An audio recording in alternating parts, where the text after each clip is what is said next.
Study 90 channel में आज हम बायोलॉजी के एक नए चैप्टर ह्यूमन एक्सक्रेशन सिस्टम के बारे में आज डिटेल से और बिल्कुल आसान भाषा में समझेंगे। एक्सक्रेशन का अर्थ होता है उत्सर्जन और सिस्टम का अर्थ होता है तंत्र। उत्सर्जन तंत्र के बारे में पूरा डिटेल से हिंदी और इंग्लिश दोनों के माध्यम से समझेंगे। तो पहले बात आती है कि उत्सर्जन कहते किसे हैं। तो उत्सर्जन शरीर में जितने भी अपशिष्ट पदार्थ होते हैं उसको बाहर निकालने की प्रक्रिया को ही हम उत्सर्जन कहते हैं तथा जिस अंग से हम उत्सर्जित पदार्थ को निकालते हैं उसको उत्सर्जन अंग कहते हैं। तो जैसे हमने डिफिनीशन में लिखा है, अब अपशिष्ट का मतलब होता है खराब पदार्थ। अपशिष्ट पदार्थ को शरीर से बाहर निकालना ही उत्सर्जन कहलाता है और वे उत्सर्जित अंग कहलाते हैं। अर्थात जिस अंग से हम उत्सर्जन पदार्थ को निकालते हैं उसको हम उत्सर्जी अंग कहते हैं। अब जैसे कि एग्जाम्पल पर मान लीजिए क्लास में कोई बहुत बदमाशी कर रहा है तो हम उसको मार के क्लास से बाहर निकाल दिए, तो उसको क्लास से बाहर निकाल दिए तो अब अपशिष्ट पदार्थ है, उसको क्लास से बाहर निकाल दिए तो अब उत्सर्जन की क्रिया हो गई। हमने उत्सर्जित क्लास से बाहर निकाल दिए तो उसको उत्सर्जित करा दिए। और उत्सर्जन करवाया कौन? तो हमने क्लास से बाहर निकला तो हम हो गए उत्सर्जित अंग। तो हमारे शरीर में कुछ उत्सर्जित अंगों के बारे में हम देखते हैं पहले एग्जाम्पल पर। पहला है त्वचा, स्किन अर्थात चमड़ी। तो चमड़ी से आप सभी जानते हैं कि पसीना निकलता है। हमने ग्लैंड नामक चैप्टर में हम बताए थे कि पसीना का निर्माण श्वेत ग्लैंड से होता है। तो यह भी एक शरीर का अनपचा और अपशिष्ट पदार्थ है पसीना।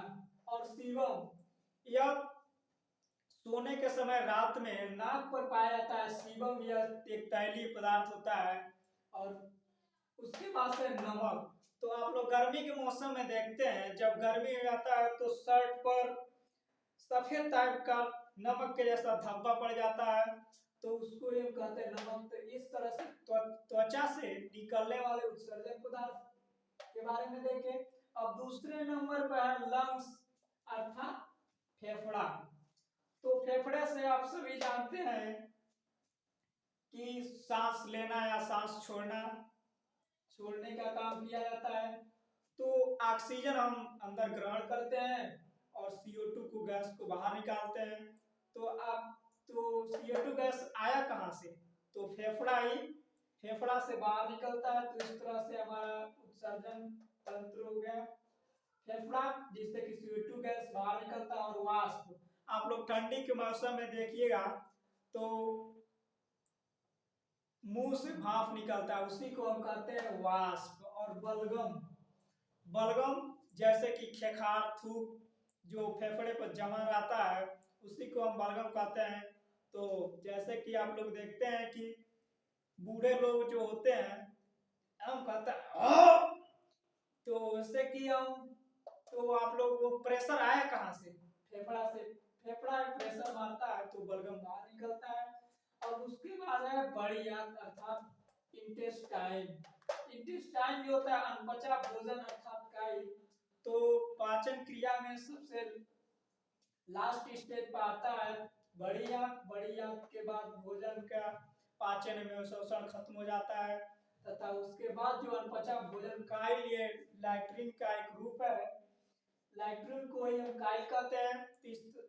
उसका अनपचा भोजन काइल के रूप से यह बाहर निकाल देता है। अब उसके बाद है यकृत अर्थात लीवर।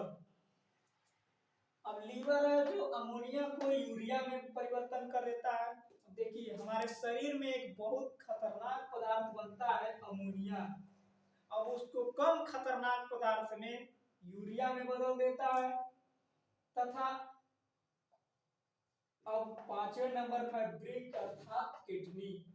यह हमारे शरीर में एक जोड़ा पाया जाता है और वैसे संख्या में कहेंगे तो 2 पाया जाता है।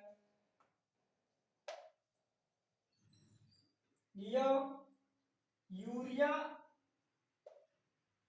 अब देखिए हमने बताया था कि हमारे शरीर में अमोनिया को यूरिया में परिवर्तित कर देता है यकृत। तो यह जो यूरिया है यह तुरंत 1 घंटे बाद यूरिया है जो यह फिर अमोनिया में बदल बदल जाता है और उसके बाद से पेशाब का उत्सर्जन करता है। बहुत लोग होते हैं कि पेशाब अगर 1 घंटा से ज्यादा अगर उसका रह गया तो पेशाब जो होता है यूरिया से अमोनिया बदल देता है, तो वह जो पेशाब होता है बहुत गंद करता है। और इस तरह से हमारा वृक्क जो किडनी है यह सबसे मुख्य उत्सर्जित अंग है मानव शरीर का। तो इसके बारे में हम अभी चर्चा करेंगे बस थोड़े देर में। तो इसके लिए अगर आप लोग इसका स्क्रीनशॉट लेना चाहते हैं तो ले सकते हैं। अब हम पेशाब के कुछ घटक के बारे में देखते हैं कि पेशाब में क्या क्या पाया जाता है। ये अक्सर प्रश्न आते हैं। तो पेशाब में देखते हैं कि जल 95% जल पाया जाता है और 5% में यूरिया पाया जाता है। और पेशाब का पीएच 4.8 होता है और इसका स्वभाव अम्लीय होता है। तो 4.8 अर्थात 7 से कम है तो स्वभाव अम्लीय होगा। अब देखिए पेशाब का रंग पीला होता क्यों है, तो पेशाब में यूरोक्रोम एक तत्व तो पाया जाता है जो लीवर बनाता है। यूरोक्रोम की वजह से पेशाब का रंग पीला होता है और गंध अमोनिया की वजह से होता है। तो हम बताए थे कि पेशाब हमारे शरीर में बहुत खतरनाक पदार्थ अमोनिया बनता है और उसको लीवर जो होता है कम खतरनाक पदार्थ यूरिया में बदल देता है। वही 2-3 घंटे बाद से फिर से अमोनिया बदल जाता है, तो अमोनिया की वजह से पेशाब में गंध आता है। अब उसके बाद हम कुछ किडनी की बीमारियों को हम देखते हैं। तो किडनी की कुछ बीमारियां जैसे कि स्टोन अर्थात किडनी में जो पथरी हो जाती है, तो वह पतली जो होती है किसकी बनी होती है, तो कैल्शियम ऑक्सीलेज की बनी होती है। तो प्रश्न पूछेगा किडनी की पथरी किसकी बनी होती है, तो कैल्शियम ऑक्सीलेज की। तो उसके बाद से एक दूसरी बीमारी है जो यूरेनिया। यूरेनिया एक ऐसी बीमारी है जो जिसमें अमोनिया की मात्रा बहुत ज्यादा बढ़ जाती है तथा पेशाब में बहुत गंध होने लगता है। अब तीसरी ग्वाइट अर्थात गठिया। गठिया अर्थात यह हमारे शरीर के जोड़ों में होती है। यह जो गठिया रोग है इसमें यूरिक एसिड बढ़ जाता है। तो देखिए हमारे शरीर के हर जोड़ पर एक लिक्विड भरा होता है, जैसे कि आप मान चलिए कि वो हमारे शरीर के जोड़ों का तेल ग्रीसी, तो वह लिक्विड भरा होता है, साइनोवियल लिक्विड भरा होता है हमारे हड्डियों के जोड़ों पर। अब वहां पर साइनोवियल लिक्विड की कमी कमी हो जाती है तथा वहां पर यूरिक एसिड बढ़ जाता है। यह अक्सर बूढ़े लोगों में ही होता है। तो यूरिक एसिड बढ़ जाता है अर्थात उठने बैठने में लोगों को बहुत दिक्कत होती है। अब उसके बाद से ये तो बहुत छोटी बीमारी है। अब मान के चलिए कि किसी का किडनी खराब हो गया, किसी का एक भी है नहीं है। अगर किसी का एक किडनी भी रहे तो वह चल सकता है, कोई भी दिक्कत उसके में नहीं आएगी, आराम से खा पी सकता है, दौड़ भी सकता है, कोई प्रॉब्लम ही नहीं। अगर दोनों किडनी अगर न हो तो अपने सगे संबंधी भाई बहन आदि किसी से भी वो अगर यह किडनी ले सकता है। तो एक तरफ से ऑपरेशन हुआ उसका और एक तरफ से ऑपरेशन हुआ, जैसे कि मान चलिए हमारा, तो तुरंत एक्सचेंज हो जाता है। अगर किसी मृत व्यक्ति के शरीर से किडनी अगर बाहर निकालना है तो वह 48 घंटे के अंदर ही हम किडनी को निकाल करके ट्रांसप्लांट कर सकते हैं। अब देखते हैं मुख्य उत्सर्जित पदार्थ। तो पहले है पादप। यह पादप जो है यह हिंदी शब्द है, तथा पेड़ पौधा यह उर्दू शब्द है। तो पेड़ को हम देखते हैं, अगर किसी कुल्हाड़ी से अगर किसी पेड़ को काट देते हैं तो एक दिन के बाद उसमें से लाशा अर्थात गोंद निकलता है। तो पादप का उत्सर्जन पदार्थ होता है लाशा या गोंद। अब उसके बाद से हम देखिए यूरियो अर्थात यूरिको, ये है यूरिया का ही एक रूप है। यूरियो का अर्थ है यूरिया, टेलिक का मतलब होता है त्यागना। यूरियो टेलिक का मतलब होता है यूरिया उत्सर्जन। तो हम लोग में बना था क्या, अमोनिया, लीवर उसको बदल दिया था अमोनिया में। तो अर्थात हम स्तनधारी मानव में आ गए, तो हम लोगों ने यूरिया उत्सर्जन किया, तो हम लोग स्तनधारी में आ जाएंगे और पशु भी स्तनधारी वर्ग में ही आएंगे। अब उसके बाद से है यूरिकोटेली, जिसमें यूरिक एसिड त्यागते हैं। तो इसमें आ जाएंगे पक्षी जैसे कबूतर, गौराया और सरीसृप अर्थात रेंगने वाले जंतु, सांप, छिपकली। और उसके बाद से एमेनोटेली, जिसमें मछली कीट आते हैं, और मछली कीट ये सब अमोनिया उत्सर्जन करते हैं। उसके बाद से ग्वानोटेली, जैसे ग्वानीन उत्सर्जन करते हैं, जैसे कि मकड़ी ग्वानीन उत्सर्जन करता है। होप आई कि आपको ये एक्सक्रेशन सिस्टम समझ में आया हो। तो ज़्यादा से ज़्यादा हमारे चैनल को लाइक, सब्सक्राइब और शेयर करें, और घंटी को दबाना ना भूलें, क्योंकि हमारा हर एक वीडियो आप तक तुरंत पहुंच सके। तो जय हिंद। अब हम देखेंगे किडनी के बारे में। हम बताए थे कि किडनी एक सबसे महत्वपूर्ण उत्सर्जी अंग है मानव शरीर का। तो किडनी को पहले हम बाहरी इमेज के माध्यम से हम देख लेते हैं। ये जो किडनी के ऊपर जो ये पाया जाता है, इसको हम कहते हैं एड्रिनल अर्थात अधिवृक्क। यह एक ग्लैंड है, जिससे कि हम बताए थे कि यह लड़ो हार्मोन भी कहते हैं इसको। एड्रिनल से एड्रेनलिन हार्मोन निकलते हैं, ये हम आपको ग्लैंड चैप्टर में ही बता चुके थे। तो इसमें ग्लैंड, इस अधिवृक्क पर उतना हम ध्यान नहीं देंगे। मेरा मेन टॉपिक है उत्सर्जन अर्थात किडनी के बारे में। तो हम देखते हैं कि दायां वाला जो किडनी होता है थोड़ा छोटा होता है और नीचे होता है, क्योंकि लीवर के दबाव के वजह से। तो हमारा बायां वाला किडनी थोड़ा बड़ा होता है।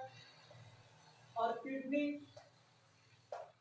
जो होता है, इसका मुख्य काम क्या है, इसको पेशाब का। तो यहाँ से जो किडनी पेशाब का निर्माण करता है, तो यहाँ से एक नली आई होती है, तो उसको हम कहते हैं यूरेटर अर्थात मूत्र वाहिनी। अब जैसे अब मान चलिए कि अब मूत्र बन रहा है अंदर, डायरेक्ट बाहर थोड़ी जाएगा, कहीं तो स्टोर होना चाहिए ना। तो उसके लिए एक ब्लडर है अर्थात मूत्राशय, जैसे मूत्र की टंकी भी कहेंगे उसको। तो इसमें लगभग हम 500 ml तक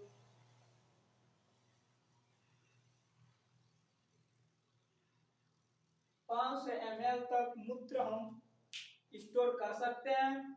और जहां से मूत्र बाहर निकलता है उसको कहते हैं यूरेथ्रा अर्थात मूत्र मार्ग। तो अब हम किडनी को बाहरी इमेज से देखें, अब उसको आंतरिक इमेज से कुछ समझते हैं। तो किडनी के प्रवेश द्वार को हम रेनल हाइलम कहते हैं। रेनल हाइलम पर अमोनिया की सांद्रता बहुत ज्यादा होती है। और किडनी को बाहरी तरफ से कार्टेक्स कहते हैं, तथा आंतरिक भाग को हम मेडुला कहते हैं। देखिए ये याद करना बहुत सिंपल है, क्योंकि मेडुला जो अंदर का भाग है, एम से मेडुला और एम से मिडिल अर्थात बीच का। तो इस तरह से आपको ट्रिक से याद हो जाएंगे। अब हम किडनी के कुछ मुख्य काम को समझेंगे। तो किडनी हो गया, ये इंग्लिश में इसको किडनी कहते हैं, हिंदी में ब्रिक कहते हैं, तथा उर्दू में किडनी को गुर्दा कहते हैं। तो इस तरह से देखिए, इंग्लिश में किडनी तथा हिंदी में ब्रिक और उर्दू में गुर्दा कहते हैं। और यह मुख्य उत्सर्जक अंग है।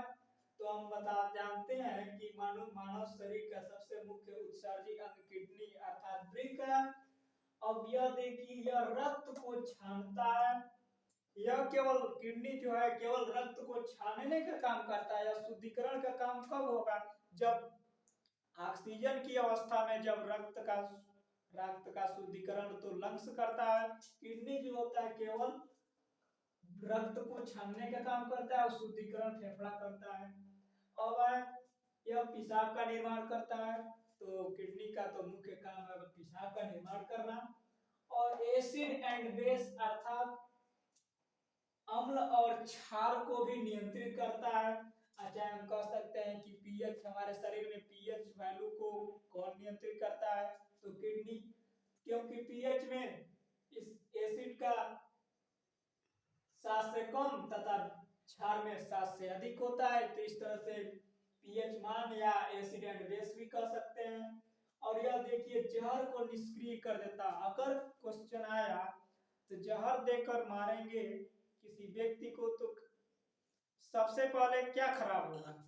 तो सबसे पहले तो लड़के सब पूछते हैं कि किडनी पहले खराब होता है। किडनी यह क्या करता है? जहर को निष्क्रिय कर देता है। पहले खराब होगा लीवर, किडनी तो खराब होगा लेकिन किडनी 50% जहर को निष्क्रिय कर देता है और 20-25% ही प्रभावित होती है किडनी। अब ये तो सभी जानते हैं कि किडनी की संख्या 2 होती है। अगर जोड़ा में पूछेंगे तो 1 जोड़ा। और इसका भार होता है 140 ग्राम। अगर हम लोगों के जैसे अगर होगा तो उसका कुछ कम, और हट्टा कट्टा होगा तो 140 से लेकर के 150 ग्राम तक हो सकता है। अब किडनी के बाहर एक झिल्ली पाई जाती है जिसको हम पेरिटोनियम झिल्ली कहते हैं। तो यहाँ हम बताए थे कि किडनी के बाहरी भाग को कार्टेक्स तथा आंतरिक भाग को मेडुला कहते हैं। प्रवेश द्वार को रेनल हाइलम कहते हैं तथा यहाँ अमोनिया की मात्रा मैक्सिमम अर्थात यहाँ अमोनिया की मात्रा अधिक पाई जाती है। तो प्रश्न पूछेगा हमारे शरीर में अमोनिया की मात्रा कहाँ ज्यादा पाई जाती है? तो रेनल हाइलम पर। अब देखिए, इकाई अर्थात यूनिट अर्थात किडनी किस इकाई से मिलकर बनी हुई है? अब जैसे कि मान चलिए कोई भी चीज जैसे दीवार बन रहा है तो इसका मुख्य इकाई क्या है?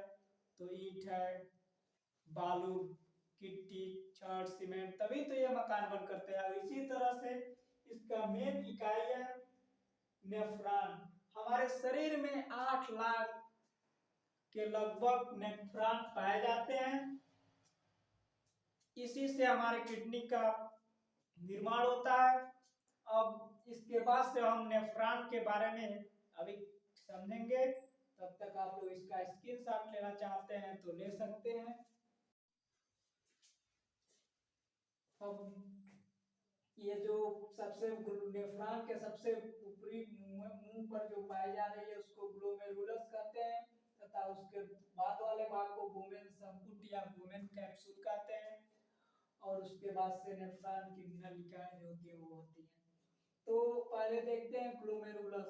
यह जो होता है नेफ्रॉन में अल्ट्राफिल्ट्रेशन अर्थात निस्पंदन का काम करता है और यह रक्त के कणों को छानता है। अब ये देखिए क्या करता है, ग्लोमेरुलस जो होता है रक्त के शुद्ध और अशुद्ध दोनों को छान देता है, दोनों को छान के भेज देता है और शुद्ध रक्त को क्या करता है पुनः वापस भेज देता है। उसके बाद है जो वुमेन संपुट या वुमेन कैप्सूल, यह आवश्यक पदार्थ का पुनः अवशोषण करता है। अब जो ग्लोमेरुलस था वो अच्छे पदार्थ को भी छान दिया था। तो उसके बाद से जो आवश्यक पदार्थ है वो उन सबों को वुमेन संपुट तुरंत रख लेता है और यूरिया को अलग कर देता है। तथा ये जो डायलिसिस को हिंदी में हम कहते हैं अपॉन जिस व्यक्ति की दोनों किडनी खराब हो जाती है तो उसको डायलिसिस क्रिया मशीन द्वारा उसको जो रक्त होता है मशीन के द्वारा छाना जाता है और उस तरह से उसको रक्त के अशुद्धियों को दूर किया जाता है। तो उसके बाद से नेफ्रॉन, अब यहाँ से यूरिया को अलग कर देता है तथा सभी छाने गए अनावश्यक पदार्थों को यूरिन पेशाब के निर्माण में यहाँ से अब पेशाब का निर्माण होता है। तो इस तरह से हम नेफ्रॉन के बारे में समझे। अगर आप लोग इसका स्क्रीनशॉट लेना चाहते हैं तो ले सकते हैं।